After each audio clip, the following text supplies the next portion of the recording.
전해드린 대로 국회 윤리심사자문위가 김남국 의원에 대한 의원직 제명을 권고했습니다. 두 분과 함께 정치권 소식 자세하게 짚어보도록 하겠습니다.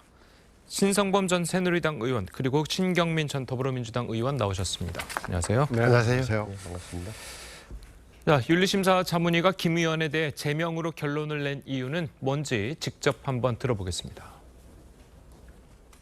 장시간 저희가 토론도 했고 자료조사도 했고 그 결과 제명 의견으로 저희 결정을 받습니다. 소명이 안 된 부분도 있고 그동안에 뭐 해왔던 이런 내역이라든가 이런 여러 가지를 고려해서 했습니다. 거짓 소명이나 거짓 이렇게 그런 것보다 전체적으로 저희가 봤을 때 좀 성실치 못한 부분도 있는 것 같고요.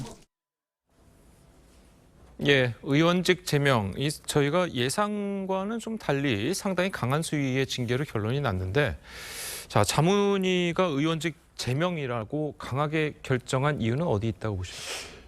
국민의 상식적 판단에 부합하는 저는 결과라고 봐요. 그렇게 이번에 7차 회의 결론인데 지난번에 이 자리에서도 말씀드렸습니다만 김남국 의원이 자료를 안 내서 의결을 미뤘잖아요. 그때 저도 말씀드렸던 게 자료를 제출 안 한 게 추가 징계 사유가 돼야지 왜 징계를 미루냐를 한 적이 있는데 예. 그런 부분이 다 이제 본 거다. 지금 김남국 의원의 일반적인 걸 보면 결국은 국민들이 볼 때도 저 사람이 국회의원인가 아니면 코인 전업 투자자인가 전문 투자자인가 내지는 코인 투자에 중독된 사람 아니야라고 할 정도였단 말이에요. 예. 국민들이 판단할 때는.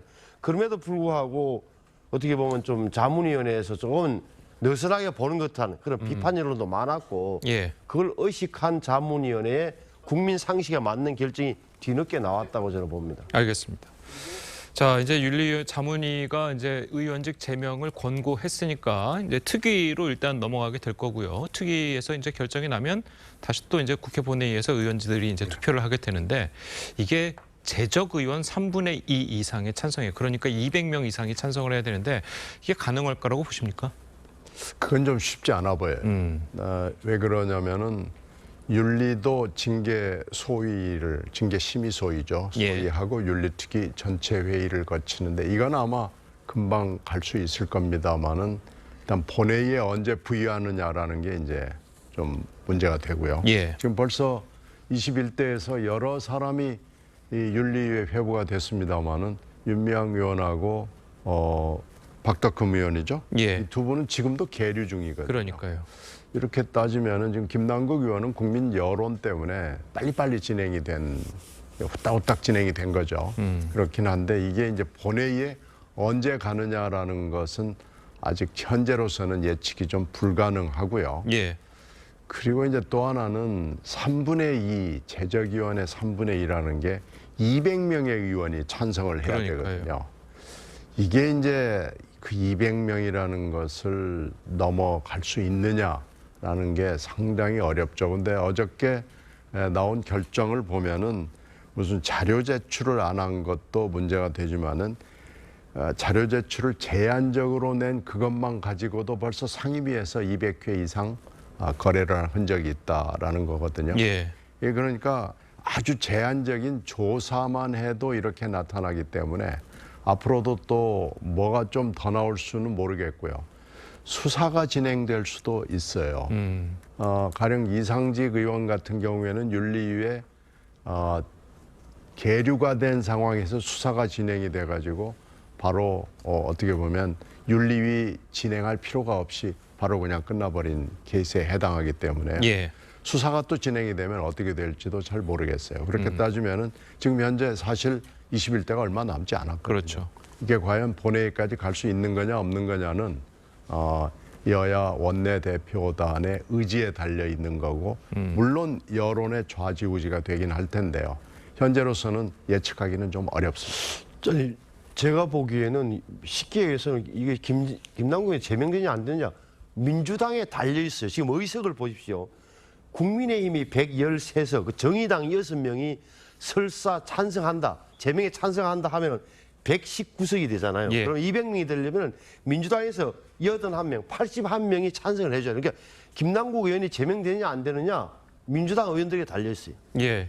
자, 그런데 제명 결정, 그러니까 그 윤리위에서 제명 공고가 내려진 것만 하더라도 정치적으로는 거의 뭐 사망 선고나 마찬가지다 이런 이야기도 뭐 있거든요. 이제 정치적으로 사망됐고 사망했고 뭐 다음에 어떻게 국회의원이 되겠어요? 뭐 그럴 리도 없는데 제가 보기에는 어찌됐건 김남국 의원 같은 분이 저는 왜 국회에 들어오게 됐는지 그 과정도 사실은 민주당이 반성해야 되는 거예요. 지난번 코로나 때 제가 보기에는 지금 민주당 초선의원들 가운데 김원경 혁신위원장도 이야기를 했던데 조금 저런 분이 국회에 들어와서 활동을 하나 싶을 정도의 사람들이 제가 보기에 이제 감히 말씀드리면 함량 미달 분들이 꽤 된다는 사실도 좀 알아줬으면 좋겠어요. 알겠습니다. 자, 아까 저희가 이제 지적했듯이 자문위 조사에 따르면 이 김남국 의원은 국회 상임위 회의 도중에 200회 이상 코인 거래를 한 것으로 드러났습니다. 자, 앞서 김 의원은 상임위 중에 거래에 대해서 소액에 불과해서 기억이 잘 나지 않는다. 자, 이렇게 이야기한 바 있는데요. 직접 들어보겠습니다. 금액은 0.99개인가 몇천 원 정도 몇천 원이요? 수준입니다. 그래서 이제 아까 과연 그 몇천 원을 거래하기 위해서 그 시간에 그렇게 했다라는 건가 저도 조금은 기억이 안 나기 때문에 이해가 안 되는데요. 금액이나 개수 이런 것들은 중요하지 않는다라고. 이렇게 제가 그건 알겠. 자, 이 김남국 의원이 뭐 자세히 기억이 나지 않는다. 그런데 200회라고 지금 확인이 됐어요. 200회면은 의원이 뭐 1년에 200회의 회의도 참석하기 어려운 거 아니겠습니까? 상임위 회의 중에서만 지금 200회고요. 예. 또 이거 말고도 굉장히 많은 회의들이 그러니까요. 있거든요. 소위도 있고 본회의도 있고 이거 말고 또 특위회의도 있고 이러기 때문에 지금 낸 자료만 가지고도 이렇게 됐다 그러면은 김남국 의원은 치료를 받아야 되는 수준의 중독 환자입니다. 이건 굉장히 문제가 있는 거예요. 아까 신 의원께서 공천 얘기를 했는데 지금 여야 의원들이 21대에 왜 이런 사람들이 들어왔냐 하는 것이 지금 굉장히 많습니다. 예. 그러니까 여야가 사실은 선정적 공천을 하지 않았느냐, 왜 제도와 시스템이 절차가 이렇게 됐느냐라는 문제에 대해서 반성을 좀 해야 되고요. 예. 이 공천도 공천이고 이런 사람들이 선거에 또 돼가지고 국회에 진출을 해서 이렇게까지 대형 사고를 일으키게 된 거에 대해서는 각 정당과 여러 관련되는 사람들이 좀 반성을 해야 될 대목이 분명히 있습니다. 예. 그래서 이 대목에 대해서 이렇게 또 거짓말을 방송에 나가가지고 친한 매체에 가서 이렇게 하게 되는 것도 사실은 전 잘못됐다고 보고요. 이런 거짓말을 검증하지 않고 바로 실어줄 수밖에 없는 이 언론도 저는 좀 이런 부분은 한번 스크린을 해주는 시스템을 갖춰줘야 된다고 봅니다. 예. 자, 그리고 일각에서 뭐 언론에서도 그렇고 만약에 이제 김남국 의원이 제명이 된다면 지난번 이제 1979년에 제명됐던 김영삼 예.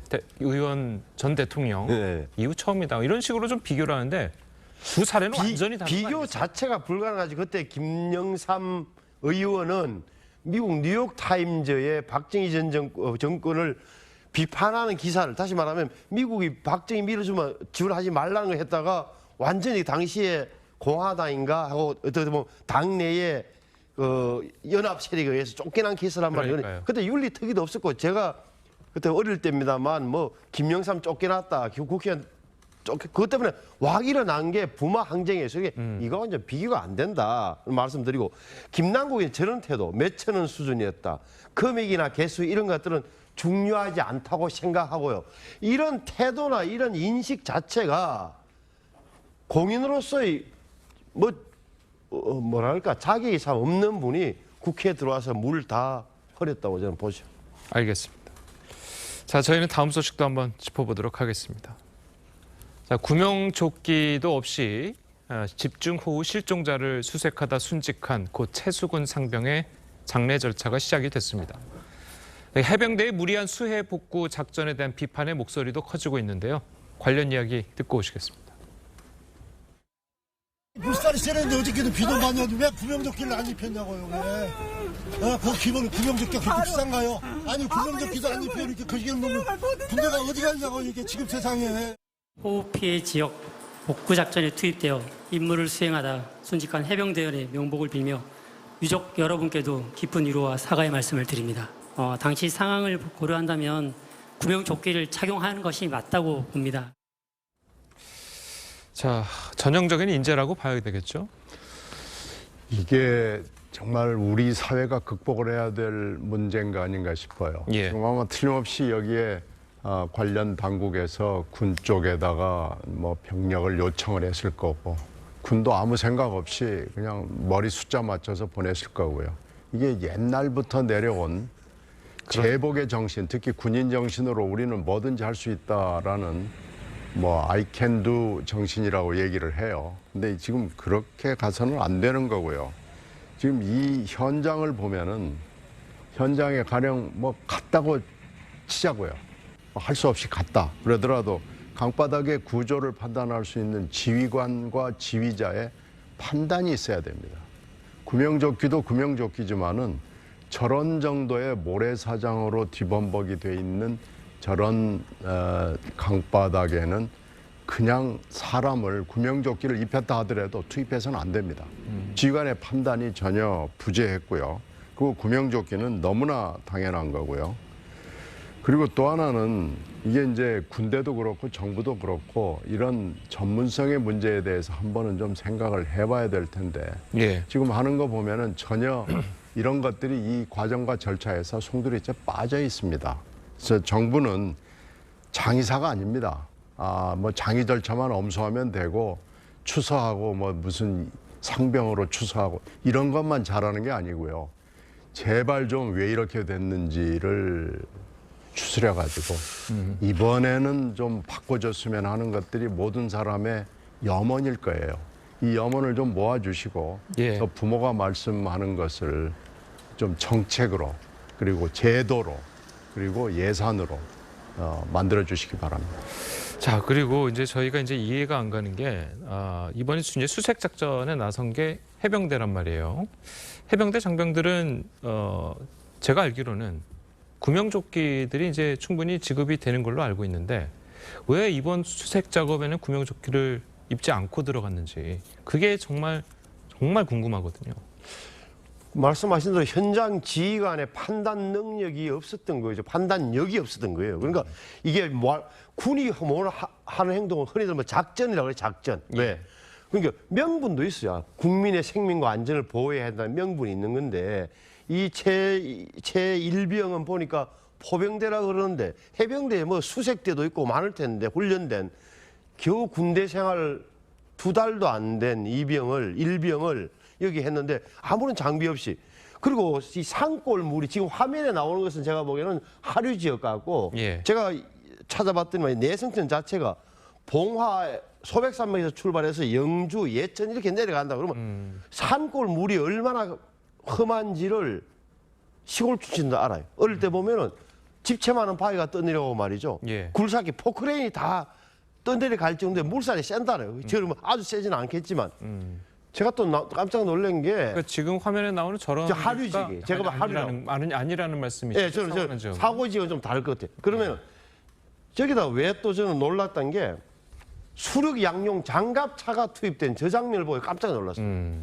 저 포항 1사단인데 예. 1사단에서 예천까지 그러면 수륙양 장갑차를 뭐 싣고 갔거나 이동했을 텐데 저게 실제 도움이 될까 수색 우리가 흔히 하는 말로 언론에서는 실종자 수색이라 그러지만 촐로들은 다 알아요. 그래서 못 살아남는다. 정확하게 말하면 시신을 찾아야 되는 문제가 있는 거예요. 거기에다가 저런 장갑차를 투입하면 저기 뭐 흙탕물을 볼 수 있는 뭐 야시경이 있습니까? 뭐가 있어요? 잘못하면 저 장갑차가 전복되면요 더 많이 다친다. 그러니까요. 상한다고. 저게 다 어떻게 보면 좀 국민 홍보용 아니냐는 의심을 강하게 찌울 수가 없고 그래서 예. 저는 군은 어차피 작전이 우선이에요. 군 본연의 임무를 도외시한테 저렇게 병력을 굉장히 쉽게 투입하고 하는 것은 이제는 좀 자제돼야 돼요. 민간에서도 요구를 해서도 안 되고. 예.